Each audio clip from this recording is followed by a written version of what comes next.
Ladies and gentlemen, pause for a moment and focus on this. What reached me about 36 hours ago, dated January 19th, 2026, is not market chatter, not a theory, and not a forecast. It's documentation. It's the kind of paper trail that clarifies why silver printed a new all-time high yesterday, January 20th, at 95.88 per ounce, and why, in this narrative, that number is being treated not as an endpoint, but as the opening move in a much larger repricing of the entire precious metals complex. Here's what happened. A procurement document from NASA's Materials Acquisition Division was leaked to a small circle of commodities traders. It was labeled classified and for internal distribution only.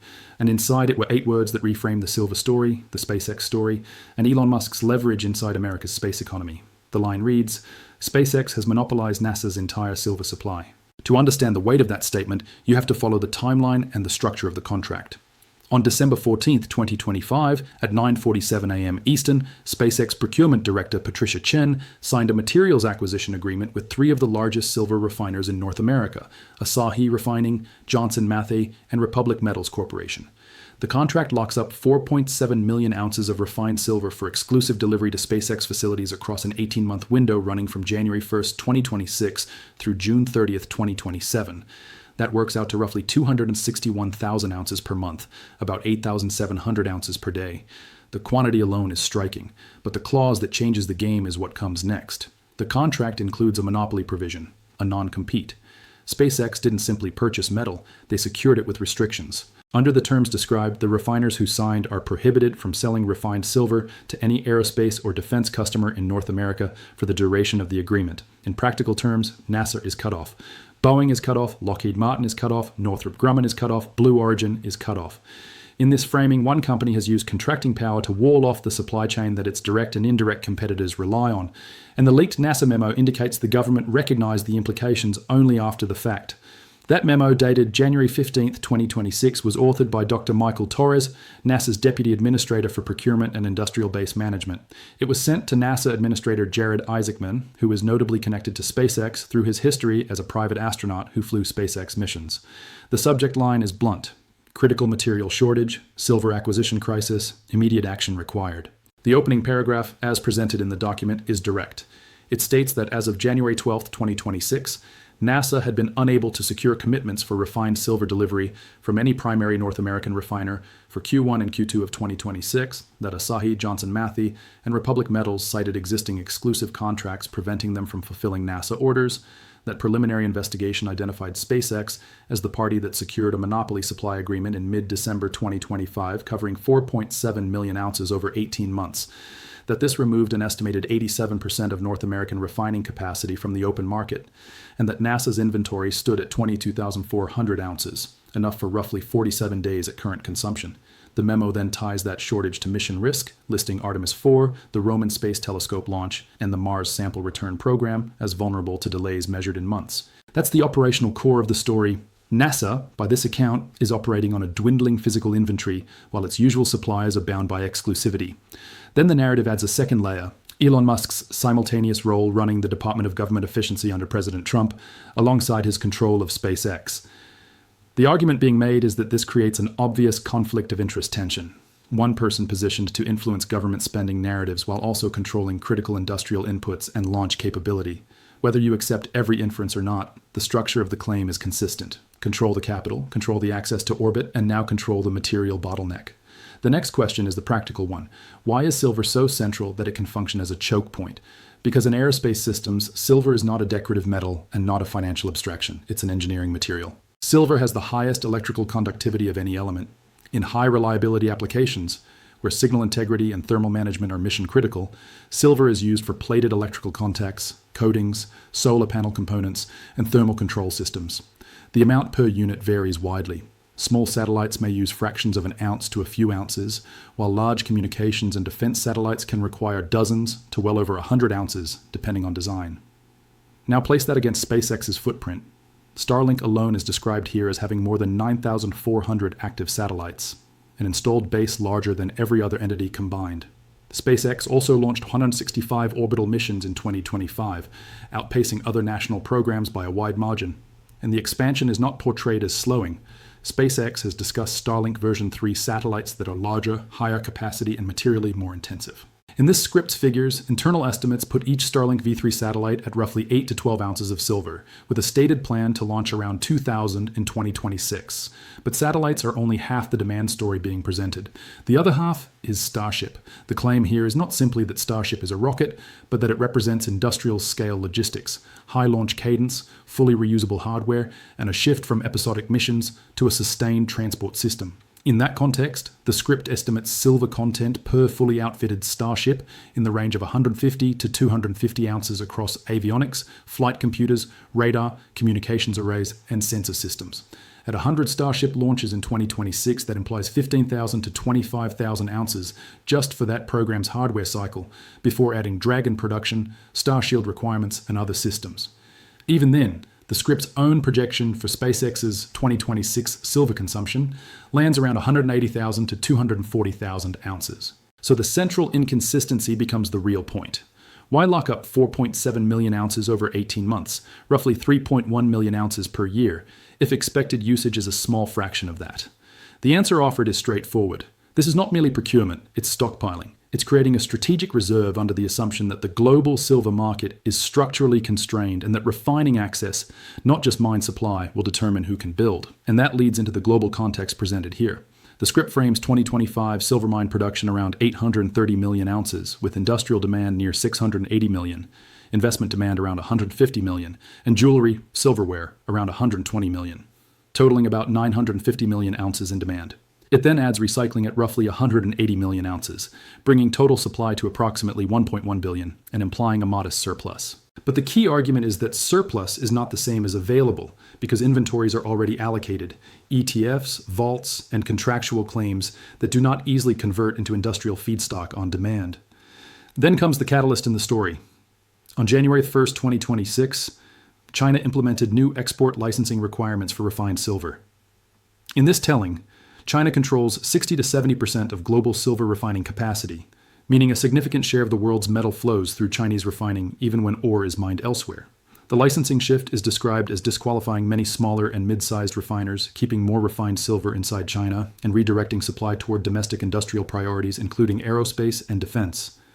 The claimed impact is severe. Hundreds of millions of ounces of refining capacity effectively removed from Western markets, tightening the physical availability of refined silver outside China. And the timing matters. SpaceX is portrayed as signing its North American exclusivity contract on December 14th, about 2 weeks before China's policy shift took effect. That's the front-run thesis. Secure the metal before competitors recognize that the refining choke point is closing. From there, the script asserts the fallout is already appearing across the aerospace and defense supply chain. NASA is one case, but not the only one. Boeing's Defense, Space, and Security Unit is described as circulating an internal memo around January 17, 2026, warning that silver procurement for the CST-100 Starliner program is delayed indefinitely. Starliner's silver needs are put at roughly 80 ounces per spacecraft, with Boeing planning multiple capsules and unable to secure material. Lockheed Martin's Space Division is described as issuing a supply chain risk alert on January 18th tied to Orion capsule production at roughly 200 ounces per unit, creating risk for Artemis mission deliveries.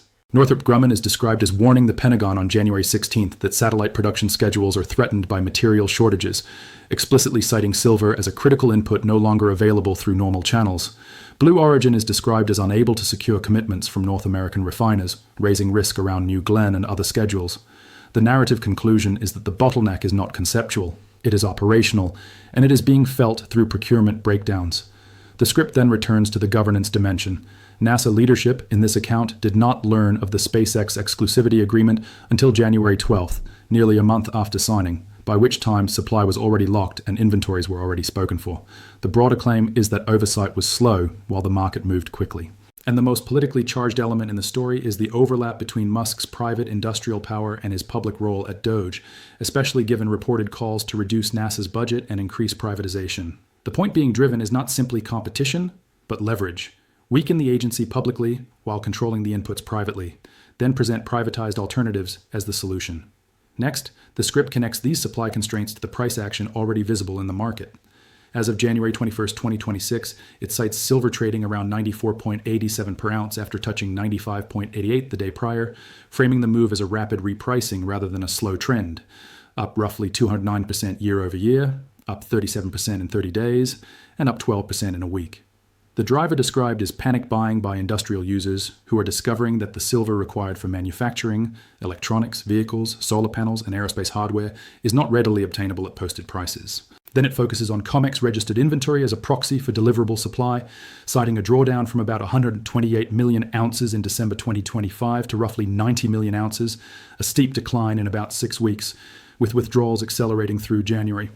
The script argues that the headline inventory number is still misleading because much of it is already allocated to existing claims, leaving a smaller pool of truly available, uncommitted metal. The practical consequence is premiums. Physical silver is portrayed as trading far above spot, $20 to $30 over spot in many U.S. retail channels, and higher in certain international markets. As an illustration, it cites Silver Eagles selling around 115 when spot is around 95, and reports of even higher delivered prices in places like Dubai for guaranteed physical settlement.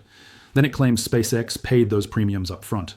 In the leaked contract's terms as described here, SpaceX agreed to an average of $87 per ounce for the 4.7 million ounces, embedding a $15 to $20 premium over December's spot near 67. The total contract value is cited at $48 million. And with spot near the mid-90s just weeks later, that inventory is framed as dramatically more valuable on paper, turning a procurement decision into an apparent financial win before a single ounce is consumed. From there, the script makes its strongest accusation that this is not just securing supply, but a trade. SpaceX functioning as a vehicle to corner physical supply, raise prices, and profit while constraining competitors' ability to build. Whether a viewer agrees with that interpretation or not, the narrative logic is consistent. Control physical metal, and you control timelines, costs, and bargaining power across an industry that cannot substitute the material easily. The script then expands the scope beyond SpaceX, claiming the memo also indicates other state-backed programs are building strategic silver reserves. China with an estimated 12 million ounces across 2026 and 2027, Russia with 3 million, India with 2 million, locking away material at the same moment commercial demand is rising. It also folds in Tesla's silver usage per vehicle and higher production targets, framing internal competition for silver even within Musk's ecosystem, and then adds other large industrial users, solar manufacturers, and major electronics firms, converging on the same constrained input. The argument is that silver is not just a precious metal. It is a foundational industrial material whose availability now has geopolitical and corporate implications. Finally, the script lays out a scenario analysis. Why Musk would want a large buffer even beyond projected operational needs. If silver rises to 200 per ounce, the 4.7 million ounces would be worth 940 million. At 300, about 1.41 billion, turning the original outlay into an enormous mark-to-market gain. But the key nuance is that the metal is also consumable input for production, which means the reserve functions as both an operational hedge and a financial option. If prices stay contained, SpaceX uses the metal. If prices spike, SpaceX can sell excess into shortage and fund programs while competitors face procurement paralysis. The script then shifts into a timeline based on the memo's risk framing. It highlights February 12, 2026 as first notice day for March silver futures, referencing the mismatch between open interest and deliverable inventory as a potential stress point, forcing emergency measures, cash settlement, or even default risk, any of which could accelerate price discovery. It then points to early March 2026 as the moment NASA's inventory could be exhausted at the consumption rates described, forcing mission holds unless alternative supply is found. Next comes April 2026 as the period when corporate delays would become public through carefully worded statements about materials constraints, and May 2026 as the point where shortages propagate from aerospace into consumer electronics and solar, pushing prices toward new levels. Finally, it circles back to June 30th, 2027, when the contract expires, projecting that only a fraction of the 4.7 million ounces would have been consumed for production by then, leaving millions of ounces as optionality, either liquidated or used to extend exclusivity. That brings the script to its closing directive. It argues that waiting for mainstream confirmation is waiting for the window to close, that paper exposure is not the same as secured metal, and that in a true physical squeeze, premiums, availability, and delivery terms matter more than the posted spot number. The story, as presented, is a structural shift, refining restrictions, inventory drawdowns, exclusive contracts, and strategic stockpiling converging into a market where physical availability becomes the deciding variable. The memo is framed as real, the contract as real, and the supply shock is already in motion. The final point is simple. If one actor can take 4.7 million ounces off the table and bind key refiners from selling to an entire sector, then silver is no longer just a commodity price chart, it's industrial leverage. And in that environment, SpaceX's alleged silver monopoly becomes not a rumor, but the organizing fact the rest of the market is forced to react to.